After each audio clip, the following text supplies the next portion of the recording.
Buon pomeriggio. Buongiorno. Grazie. Benvenuti alla conferenza stampa di Soul Boys of the Western World, film presente nella linea di concorso Gala. Sono con noi, li avete riconosciuti, ma ve li presentiamo tutti. Al centro del tavolo la regista George Hencken, John Keeble, Steve Norman, Gary Camp, Martin Camp, Tony Hadley. Al tavolo dall'altra parte Mario Sesti, anche lui non necessita di presentazioni. Lui suonava nella primissima formazione, poi li ha mollati per divergenze artistiche, e a lui l'onore della prima domanda. Sì, dunque il film di cui parliamo oggi si lascia apprezzare per la completezza e la ricchezza di informazioni su questo spaccato dell'esperienza del gruppo, ma anche è molto attento a ricostruire tutto il contesto. Mi chiedo, come curiosità, diciamo, anche da spettatore eccetera, non mi sembra che si parli di questo nel film.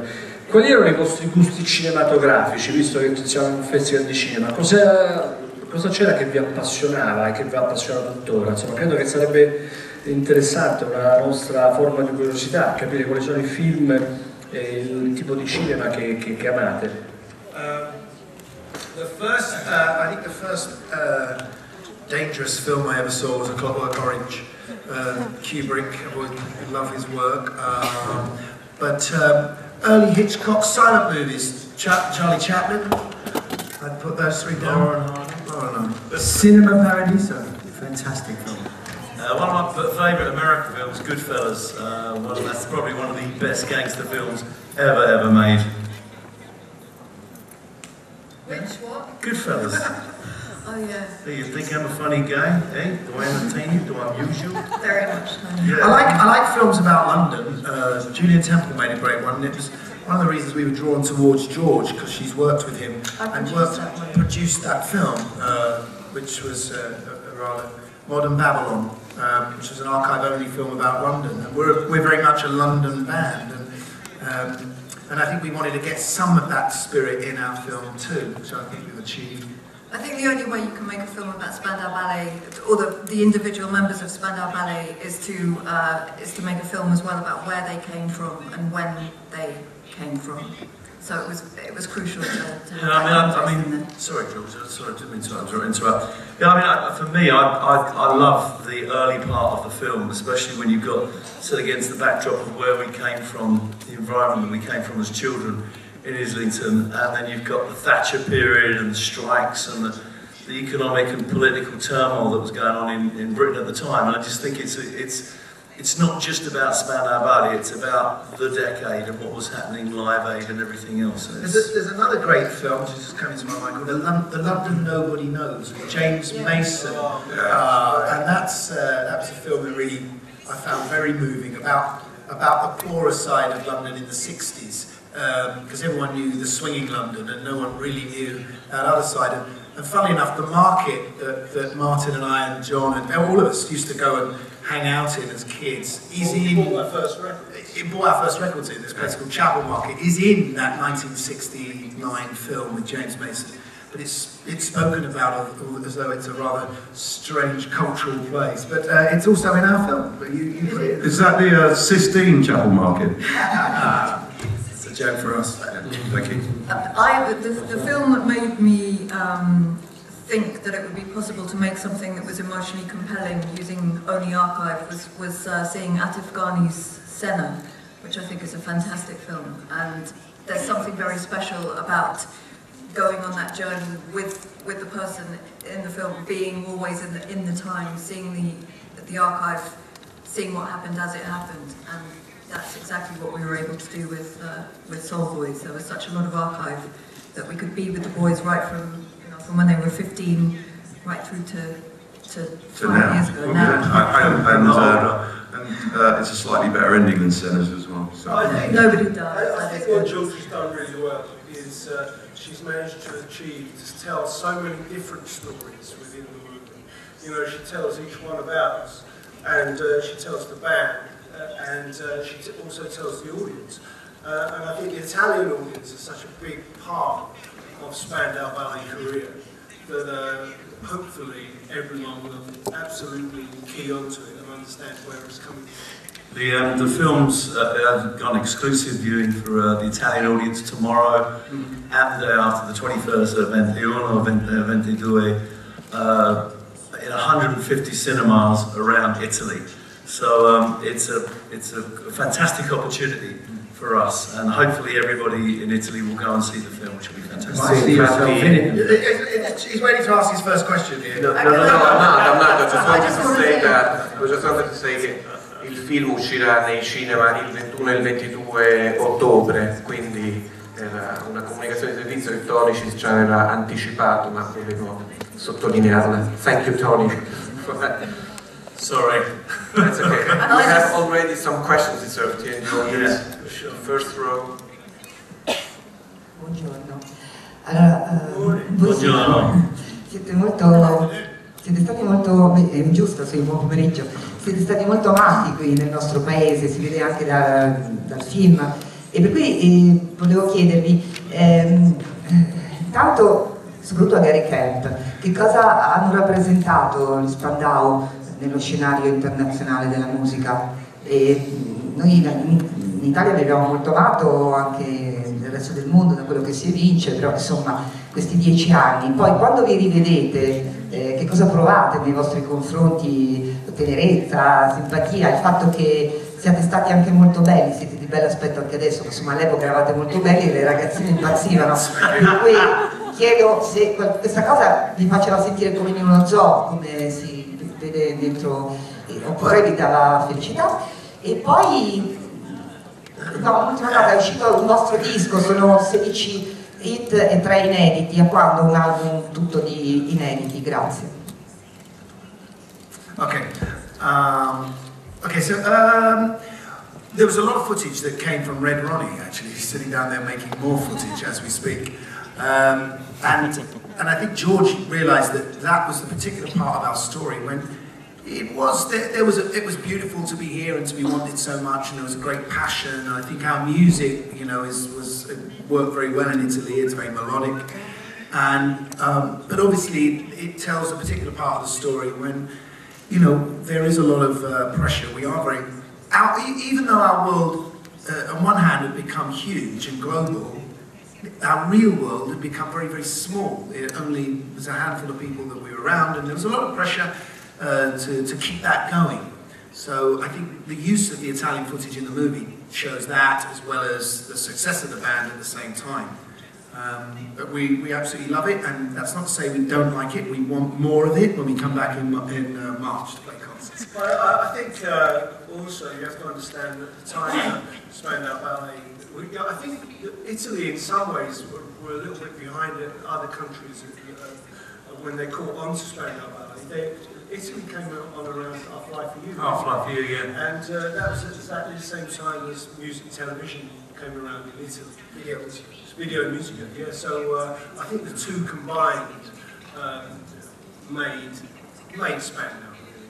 I have to say, our times in Italy have been absolutely fantastic. Some of the craziest fans in the world. I mean, Sam Raimi Festival, stuff like that. Normally you get in territories, you get people younger following a band, but in Italy it was like young children and their grandparents and great-grandparents across the board. I think that's linked to Italy.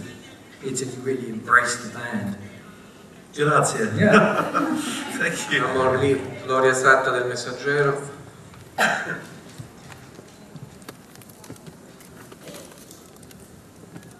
Hi there. Buongiorno. Buongiorno. Io volevo chiedervi il vostro giudizio sulla scena musicale di oggi, sulle boy band, e poi chiedervi se veramente c'era questa grande rivalità con i Duran Duran, se all'epoca voi sentivate proprio come i vostri diretti concorrenti. Grazie.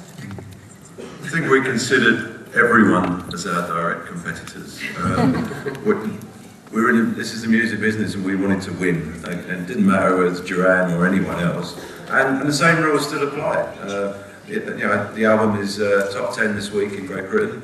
I think we're in at number 8. So we have 7 people above us that we want to beat next week. As for music, I still think, I mean, there's always a lot of negativity about the current music scene, but there are some great bands out there, some great singers, and you know, you've got boy bands and you've got sort of bands that came from schools such as Spandau Ballet, but there's still good music out there. It's just how to sell it these days is the difficult problem. Yeah, and I think this film deals with one of the last times when young people only had 2 things to be interested in, fashion and pop music, and they were combined. And I think now that there are more things to be excited by, and certainly more things to find your identity through. So people find their identity through their profile pages or whatever. So I think, this goes back to, we thought we were living in the future. We thought we were living in the most contemporary, exciting place and time. And then when we look at this movie now, a lot of it feels very naive and simple. But it was a great time to exploit myth, because now it's very difficult for new bands to use myth, because everything is videoed on people's phones and put up on YouTube. And we come from a time, especially in the beginning of the movie, you see that when we didn't let record companies into the gigs, so they didn't even know what we sounded like. And it was very difficult to get in to see Spandau Ballet. No one knew what, we could really manipulate the way people perceived us. I think that's really hard now. Something that I find really interesting about that period is that it saw the genesis of what has led to the culture that we live in now. The whole the blossoming of the video era. There's a point in the film where a guy makes an observation that this was the first TV generation, the first generation of people to have grown up with television as one of their earliest memories. And I think that the culture that we live in now, that is so incredibly visually oriented, and where everything is filmed, everything is recorded, and everything is accessible via a quick YouTube search, the seeds of that we see being sown at the point that Spandau Ballet came to be. I think also George had to sift through over 300 hours of film footage to put this film together. At a time when, as George has said, when people didn't have mobile phones and could film everything. So we were asking people around the world, Red Ronnie there, have you got any footage, film footage of Spandau Ballet? And people from all over the world were so accommodating and gave their film to George, and she was able to make the film. But there are some nice stories that go with that. We suddenly remembered there was a guy filming in the front row of the HMS Belfast when we played on this battleship before we were signed in 1980. And he didn't even remember if he'd filmed that day. He eventually found it literally in an attic of a house he was renting out about 6 months later, and that was hugely exciting. And then we'd seen a black and white picture of a cameraman in the audience at our first trip to New York in 1981. And after some research through Twitter as well, we found out the cameraman was dead, but we could find this footage, and so that appeared. And unfortunately for George, because she'd already finished the movie, we went, here's New York! But the great thing about doing any film with archive is that it's like doing a treasure hunt. It's not, when you're shooting a film and it's all specially shot footage, you know exactly what you've got. And when you're making a film purely from archive, in some ways, the take on the story is directed by the pictures that you find. And when stuff comes up, when there's a clue, because there's a photograph of a guy with a camera, so that must have been filmed. And then it's like a detective story, finding who might know who that guy was and where he is and where did that footage wind up. And things like Steve Dagger, the band's manager, had a whole bunch of footage, film cans, of a very, very early interview that had been given to him by the guy who shot the interview, and had then lain untouched in the bottom of a trunk in a storage locker for 30 odd years. And bringing that out and telecineing it and seeing Spandau Ballet in 1980 in these beautiful, clean 16mm colours, that's a magical thing. That is like being able to travel in time. So I love that process. The unique thing about the film is that we gave all that footage to George, and it's really essentially it's George's film, because it's her take on all that footage she had, and knowing us as individuals and our own characters, and bringing out what she felt was the best story. Anyone else on the planet would have possibly had a different approach to it. So it's very much, we have to be grateful for George for really latching on to the friendship of the band, the bond that kept us together, not just the film being a snapshot of the 80s and how the 80s came out of the 70s and what was happening at the time to make the 80s what it was. But she latched on to the thing really, which is the thing that's always, I know we fell out the band, but we always were together in spirit, and that's our friendship. Are you getting this translated, by the way? Yeah, the translation. Hallelujah, you're doing a wonderful job up there, wherever you are. Thank you very much. You translated Tone as well. Abbiamo una domanda I can't lì. understand English. Abbiamo una domanda lì. Ok. Salve. Flavio Marino, Youth Fanzine. Volevo farvi una domanda rivolta principalmente a quello che è l'aspetto musicale che traspare tantissimo per quanto riguarda le radici che ha ognuno di voi. Viene fatto riferimento proprio velato a quelle che sono le radici anche un po' punk degli Spandau, con il concerto degli Sex Pistols che si tende a vedere, eccetera. Volevo sapere quanto il punk ha influito sulla vostra, anche sul vostro modo di porvi, perché vediamo che a un certo punto c'è un ritorno a questi live anche molto aggressivi. E poi soprattutto un'altra domanda è, noi vediamo la scena di So come fermento culturale, artistico, eccetera. Il rapporto tra la scena di So e quella di Manchester, voi vi siete interfacciati tra di voi con la Factory anche lì a Manchester oppure no? Perché il film non traspare molto ed è una curiosità che mi faceva piacere sapere.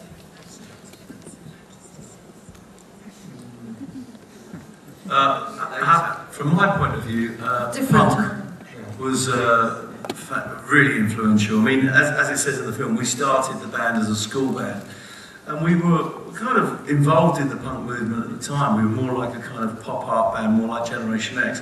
But I loved what was happening in London with punk, and it had a major, major influence on me. I loved the bands, loved the music. I mean, what punk did do, it really gave people sort of the impetus to, didn't matter if you could play a guitar or not, you could get on stage.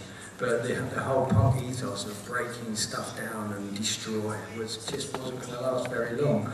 But I guess that dread, people were fed up when it came to our generation. We're a bit fed up with dressing down. We wanted to dress up and make an occasion of going out and build, not sort of destroy. You can see in the film that there are a lot of different tribes in London. The Soul Boy being one of them, and there was glam rock before then. I mean, we've all five of us been involved in all of those things at the same time. I mean, we're very eclectic kids, and we love dressing up. What's the great thing in London was that, in those days you had to go out on the street to find your tribe, to find where you belong, to find your identity. You wore very powerful clothes, whether it was punk or whether it was later on in the New Romantic movement. You can find your identity other ways now, and as you get older, you don't need to do that so much. We found it in our music.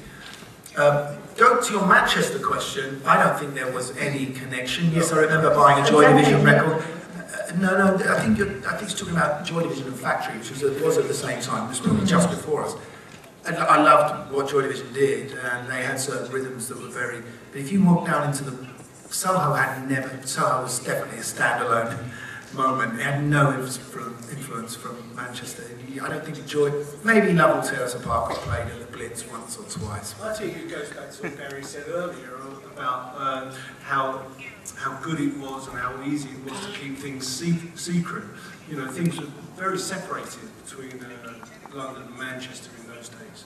And you actually had to get in a car and travel to find out what was going on, or read the NME. But nowadays you can't do that. You flick on YouTube and you know exactly what's going on. I think there wasn't a connection between the two. I really, the music side, obviously this is a film about a band, so the music side of things is very important, but as a filmmaker, one of the things I love the most is using music. It's never incidental, it's always another narrative voice. Music adds something to the story without you having to do a massive great exposition. So when I didn't know these guys, when I very first started on the project, and I'd never met any of them, I asked them all to give me a list of the songs that had influenced them, the favourite songs from when they were kids or songs that had influenced them the most.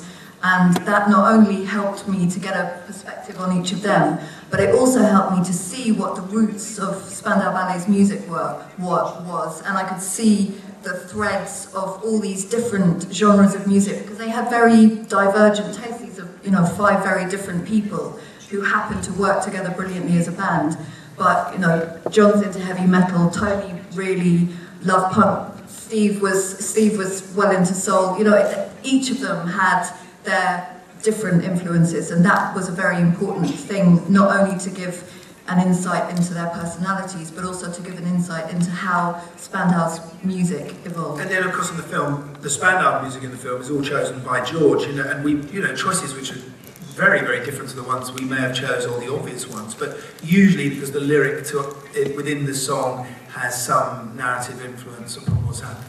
There'll always be, if you listen to the lyrics of whichever song happens to be accompanying that part of the story, there will always be something in that lyric that will give you another layer of what's going on at that part of the film. And also, going back to the sort of early influences, definitely what was going on in Germany with Kraftwerk, Düsseldorf, Systems of Romance, Ultravox album with John Fox as the lead singer before Midge joined the band. Those kind of, that electronic music was a massive influence on us, and that's when we bought our first synthesizer, the Yamaha CS10. Thanks to Rusty Egan. Yeah, and to Rusty Egan.